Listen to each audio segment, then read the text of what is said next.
لیکن اگر ہنستا ہوگا تو مشرف ہنستا ہوگا, اور اگر روتا ہوگا تو نواز شریف روتا ہوگا, قوم روتی ہوگی, مسلم لیگ نون روتی ہے, جس کا آج 22 کروڑ عوام کا یہ حال کر دیا گیا.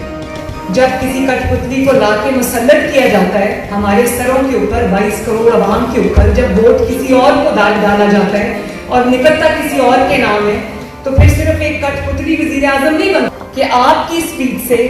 نہ صرف مسلم لیگ نون کے لیے بلکہ میڈیا کے لیے, عدلیہ کے لیے اور پاکستان کے عوام کے لیے اسپیس اور زیادہ ایکسپینڈ کی. شہباز شریف صاحب کی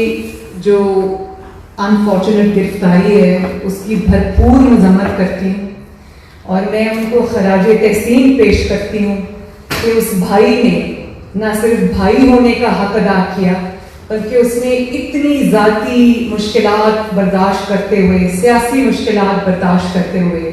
جاتے جاتے وہ یہ پیغام قوم کو اور مسلم لیگ نون کو دے گئے کہ ہمارے قائد میاں نواز شریف ہیں,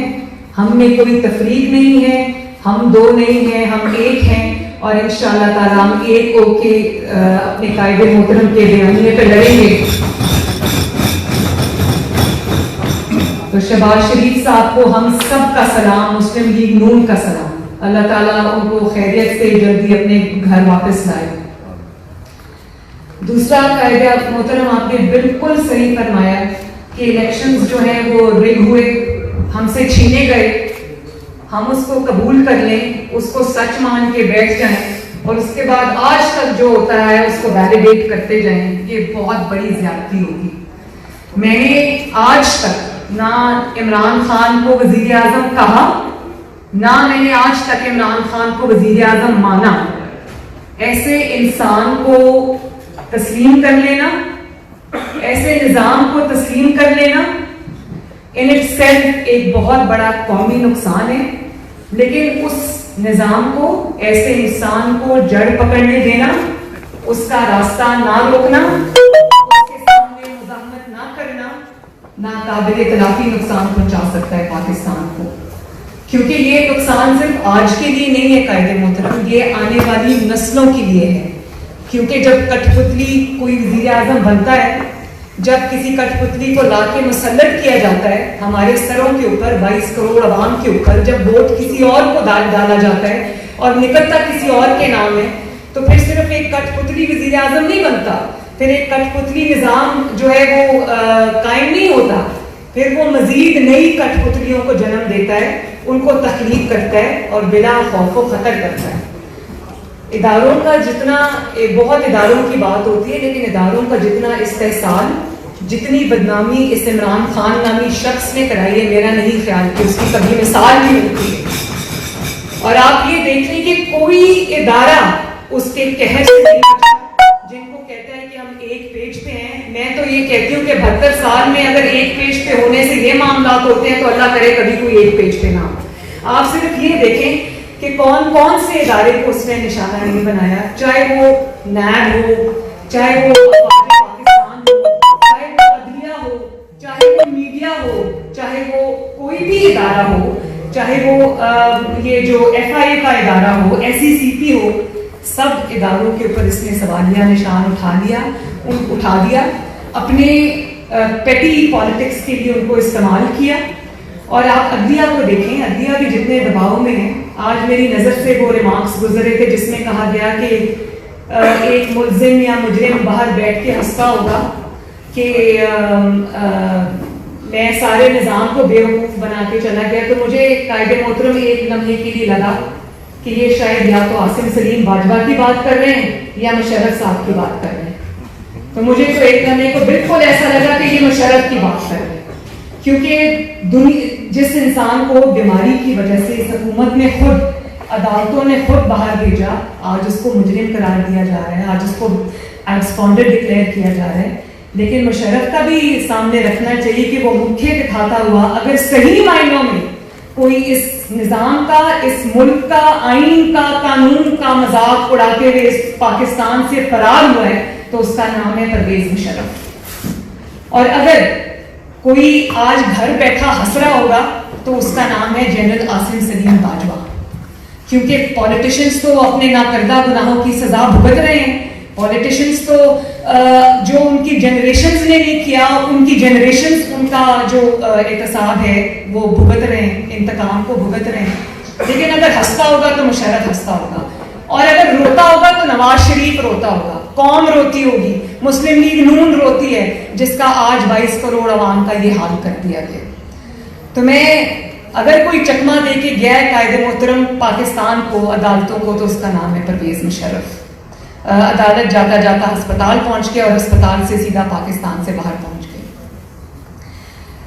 تیسری بات میں جلدی ختم کروں گی کیونکہ مغرب کا ٹائم بھی بالکل اب ہونے والا ہے. تو آپ کی تقریر کے بعد کئی لوگوں نے یہ بات کہی کہ شاید اس تقریر کے بعد اسپیس جو ہے وہ کم ہو گئی ہے مسلم لیگ نون کے لیے یا سیاستدانوں کے لیے. میرا یقین ہے اور اس کے ہونے والے تمام اس کے بعد جو انسوئنگ جتنے بھی واقعات تھے انہوں نے میرا یقین اور زیادہ پختہ کر دیا کہ آپ کی اسپیچ سے نہ صرف مسلم لیگ نون کے لیے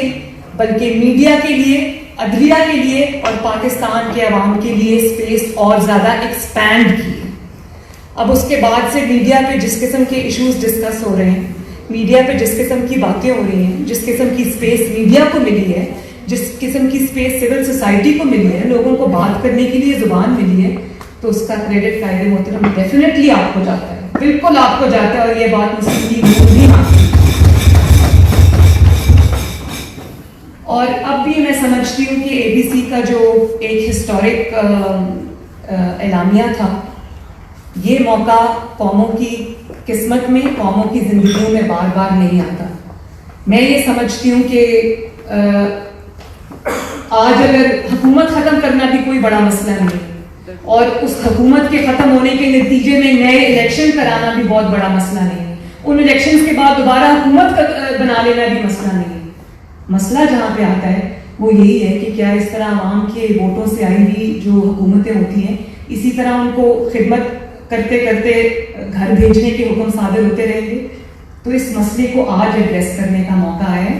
اور میں مسلم لیگ نون سمیت، اور یہ بھی بڑی اچھی بات ہے کہ جی اے پی سی کے اندر جتنی بھی جماعتیں، بلکہ پاکستان تحریک انصاف کے علاوہ جو کہ خود اس کی ووٹ کی جو عزت ہے اس کو مسل کے پاؤں کے نیچے اس کو روند کے آئی ہے، سوائے اس کے پاکستان کی آج تمام جماعتیں اس بات پہ متحد ہیں. اور وہ جو مشترکہ اعلامیہ جس کو مولانا فضل الرحمان صاحب نے پڑھا تھا، میرا خیال ہے کہ اتنی بڑی ہسٹورک اپرچونٹی شاید کبھی سیاستدانوں کے حصے میں نہ آئے.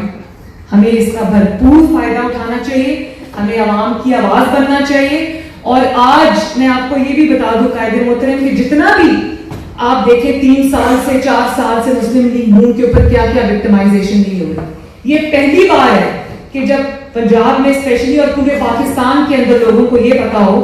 کہ اسٹیبلشمنٹ کسی کے ساتھ نہیں ہے یا ہوا جو ہے وہ دوسری طرف چل پڑی ہے، اور اس کے باوجود اوور ویلمنگلی 2018 کے الیکشن میں لوگ آپ کو ووٹ دینے نکلے. آپ کی جماعت کو نہ صرف انہوں نے پنجاب میں بلکہ پاکستان میں جتایا. اس کا مطلب یہ ہے کہ لوگ آج اسٹیبلشمنٹ والی جو ہسٹوریکلی سیاست ہوتی آئی اس کے ساتھ نہیں کھڑے، لوگ آپ کے بیانیے کے ساتھ کھڑے، کیونکہ آپ کے بیانیے کا جو پاکستان کے عوام کے جتنے بھی ان کی جو ایسپریشنز ہیں آپ ان کو ریفلیکٹ کرتے ہیں. اور آج عوام اتنی شعور رکھتی ہے، آپ سوشل میڈیا کو دیکھ لیں، آپ سڑک کے اوپر جا کے کسی کا بھی انٹرویو کر لیں، لوگ بہت کلیئر ہیڈڈ ہیں اور بالکل سنگل مائنڈڈ ہیں اور وہ کوئی دوہری بات آج سننا چاہتے بھی نہیں. کئی دفعہ ہم سب کو سوشل میڈیا کے اوپر یا اپنے کارکنان کی طرف سے سخت باتیں سننے کو ملتی ہیں جو کہ اس وقت بری بھی لگتی ہیں، لیکن ہمارے لیے یہ فخر کا مقام ہے کہ آپ کی اسٹرگل نے آج ان کو زبان دی ہے اور وہ اپنے قائدین کو بھی ادھر سے ادھر جانے نہیں دیتے، سیدھے راستے پہ رکھتے ہیں. اس سے بڑی جیت میرا نہیں خیال کہ آپ کی ہو سکتی ہے. آپ کی فتح ہے، یہ آپ کے بیانیے کی فتح ہے. اور آج ان لوگوں کا نام لے لے کے لوگوں کو، ہمارا تو مطلب ہے نا، ہماری ایک پولیٹیکل پارٹی ہے، ہمارے پولیٹیکل سٹیکس ہیں. آج جو لوگ لکھ رہے ہیں، بات کر رہے ہیں، میڈیا سے کر رہے ہیں، سوشل میڈیا پہ کر رہے ہیں، گلی میں کر رہے ہیں، محلے میں کر رہے ہیں، ان کا تو ڈائریکٹ اسٹیک نہیں ہے مسلم لیگ نون کے اندر، لیکن اپنی جان کو خطرے میں ڈال کر اور یہ پتا ہو کہ رات کو آ کے آپ کو ڈالا اٹھا کے لے جائے گا، اس کے باوجود اتنی بہادری سے